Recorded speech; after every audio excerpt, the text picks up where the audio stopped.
طبق اليوم بتاعنا النهاردة هو الكبسة.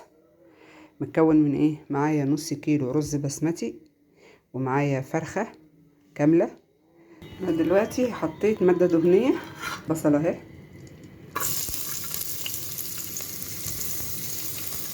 ايه يا حبايبي، دي توابل الكبسة. دي معلقة كاري، ومعلقة توابل كبسة، ومعلقة فلفل اسود، ومعلقة ملح. هنزل بيه هنا اهو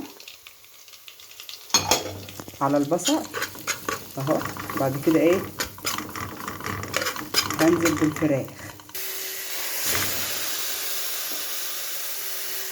دلوقتي هنزل تاني بورق غار، وحبة فلفل حصى، وعود قرفة. هنزل بيهم اهو، عشان ديت الشوربة دي هعمل بها ايه؟ الكبسة.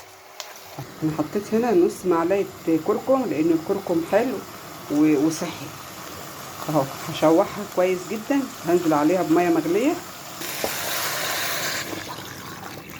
الرز البسمتي انا غسلته اهو، وهنزل عليه نص ساعة بالمية المغلية اهو. بسم الله. دلوقتي حطيت معلقة سمنة، وهحط بصل اهي عشان ايه؟ هجهز ايه؟ الكبسة. معلقة ملح. انزل بالتوابل اللي هي ايه؟ توابل الكبسة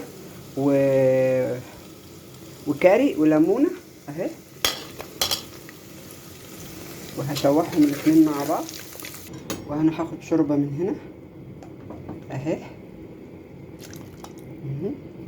الرز اهو اللي هنزل بيها اهو اهو اهو. نص كيلو رز حطيت عليه 4 كوبايات ميه. كده عملت ايه؟ حطيت معلقتين 3 معالق نشا على نص كوبايه ميه، وهسيبها لما تبرد، واعمل معاكم التوميه مع الفراخ المشويه. النشا اهو انا هفضيه في الخلاط اهو، وعليه نص كوبايه لبن اهي، وعليه نص كوبايه ميه اهي، وعليه معلقه توم اهي، معلقه صغيره، عليها ربع كوبايه زيت اهي، عشان في الخلاط بقى. ايه يا حبايبي، عاملين ايه؟ احنا رجعنا تاني لبعض. دلوقتي انا خلصت الطبق اهو، اللي هو الرز اللي بالكبسة والفراخ المشوية، وعملت جنب منه تومية، عاملاها قدامكم خطوة بخطوة. والاكل ريحته حلوة وطعمه حلو،